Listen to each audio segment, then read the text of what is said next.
હમણાં કે એક ભાઈ, એટલે આમ તો જો કે મારી નિશાળમાં એ છોકરો ભણતો હતો, એ છોકરાને એના બાપાએ પૂછ્યું ભાગવતજી કે બેટા તું વેકેશનમાં આવ્યો છો,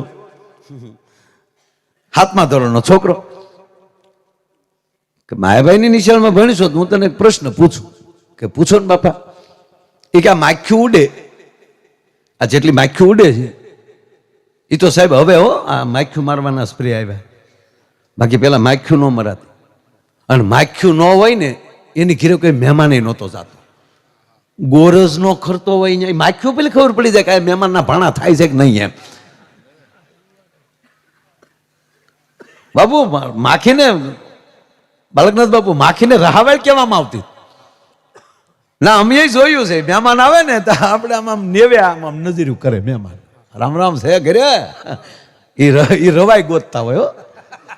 રવાઈ રીઢી ભાડે તો ખોટી થાય ને, ના ના ના બાપા અમથો જ આવ્યો હતો. જ્યાં દુજાણા હોય, જ્યાં મહેમાનના રોટલા થતા હોય, એટલા નહીં આપણી માવું રોટલા કરતી હોય, ત્યારે મોબાઈલ ફોન કાંઈ હતું નહીં ભાઈ, પણ એ રોટલા કરતી હોય અને એમાં તાવડી દાંત કાઢી જાય એટલે માં 5 રોટલા કરવાની હોય ને એને બદલે 10 રોટલા કરે. શું કામ? કે મારી તાવડી દાંત કાઢે, નક્કી માર્ગે કોક મહેમાન આવતું હશે. સાહેબ આ હવે તો તાવડિયું થઈ ગયું, હા નાન્યું નાન્યું ઠબુડિયું જેવડું. ગેસ થી રોટલો થાય ભાડ્યો ક્યાંય.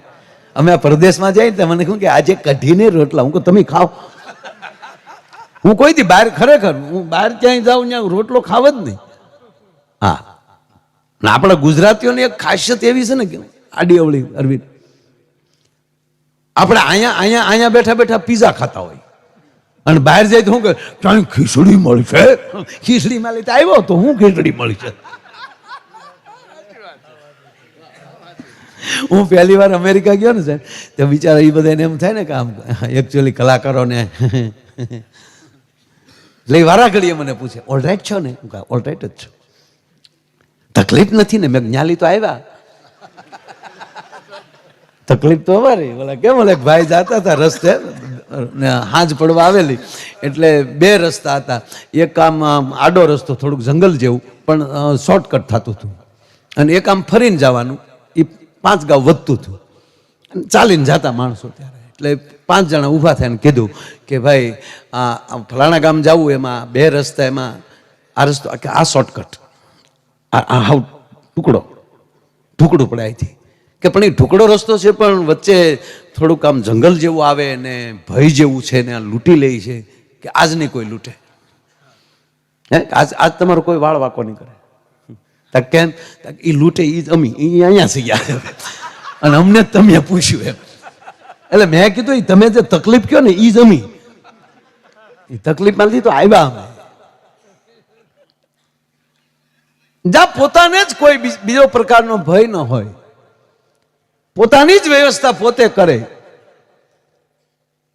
અને આ ભૂમિ જ આપણી મહેમાનની છે ને સાહેબ. અહીંયા રાહ જોવાય છે. બીજી વાત કે આપણો દેશ જ, ભારત જ દેશ એક એવો છે કે એની અંદર પરિવાર છે, કાકા દાદા મામા માસી, લગ્ન હોય તો કેટલા આવે, હે બનેવી, નામ ન લેવાય, પ્રસંગ પૂરો થાય નહીં ત્યાં સુધી આડું ન ઉતરાય. હા, એટલે કે ઓલો કોણ વળખાય ને, મારા હાડું ભાઈ છે ભાઈ, એ થોડાક 2 દી વહેલા વી આવ્યા હતા.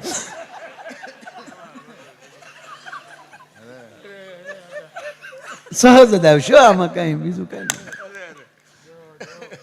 ખરેખર સાહેબ આપણો જે કંઈક આપણો વિસ્તાર, આપણો દેશ, એક પ્રસંગ કરો તો કેટલા ફઈબાને એટલો હરખ હોય કે ભાઈનો દીકરો પરણે, હે વારાફરતી ગીત ગાતા હોય, આપણે વારાફરતી મૂછું હરખી કરતા હોઈએ. ચીમના મહેમાન છે એ બધા ભાઈ. હા, મહેમાનોની આખો પરિચય. એટલું નહીં સાહેબ, પેલા ઘોડા લઈને આવતા ને તો ઘોડાને ઉપર રજ ચોટી હોય ને એની ઉપર કહી દેતા 5 ચાળના મહેમાન આવ્યા, ધૂળ કહી દે લાલ ચોટેલી. હા, હગડ જોઈ લેતા. અત્યારે એટલે પરિવાર આપણે જ છે હકીકત. આમ જો આ તમને એમ થાય કે આ અમેરિકા છે કે કોઈ પણ જે ઇંગ્લિશ ભાષાના જે દેશો છે, અંગ્રેજી ભાષાના જે દેશો, ત્યાં ફેમિલી નથી. જો ફેમિલી હોય તો એની પાસે શબ્દકોશ હોય ને. આપણે જેમ કાકા, દાદા, માસા, મામા, ફુવા, હાડુભાઈ. હાલો હાડુભાઈ નો અંગ્રેજી કરો લ્યો. શે હાડુભાઈ અંગ્રેજી શબ્દ, અંગ્રેજીમાં શેનો શબ્દ? અરે છોડો ને સાહેબ. હાલો એ લોકો કાકાને શું કહે? અંગ્રેજીમાં કાકાને શું કહેવાય? એ હાથમાં વાળા તને કહો. અંકલ. હળવું બોલ ને. એને કડક સાહેબ ભણાવે. છોકરાઓને પૂછું ને, નામ પૂછું ખબર પડી જાય સાહેબ ભણાવે કે બેન ભણાવે. હા પોસું કઈ નહીં, બેન ભણાવે. શું નામ તક? મારું નામ રાકેશ છે. બેન ભણાવતા હોય. શું નામ તક? ભૂરો. સાહેબ ભણાવતા હોય. ગુરુની અસર પડે. હા એટલે કાકાને શું કહેવાય? અંકલ. મામાને?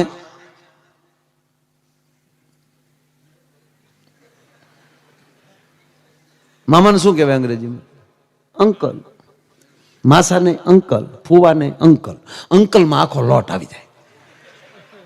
હવે કોકે કીધું કે આપણા અંકલ આવ્યા છે, તેને કોની ઘીરે મોકલવા? માસીને ઘીરે મોકલવા, ફઈને ઘીરે મોકલવા. એવી જ પરિસ્થિતિ પછી આંટીની. આંટીમાં માસી તકે આંટી, ફઈ તકે આંટી, મામી તકે આંટી. શું કામ? ઈ હોય તો એની પાસે શબ્દકોશ હોત. આપણી પાસે શબ્દોનો ભંડોળ છે, પરિવારનો એમ કહેવાય કે આખો સંપત્તિ છે આપણી પાસે. કોણ આવ્યું તા? કે મારા મામા આવ્યા એટલે પરિચય થઈ જાય કે માના ભાઈ. કોણ આવ્યું તા? કે માસી. તા કે માના બેન. કોણ આવ્યું તા? કે ફુવા સાહેબ. આ પરિચય દેનારી કોઈ ભૂમિ હોય ઈ ભારત વર્ષ છે, એટલે અહીંયા કથાઓ ચાલે છે.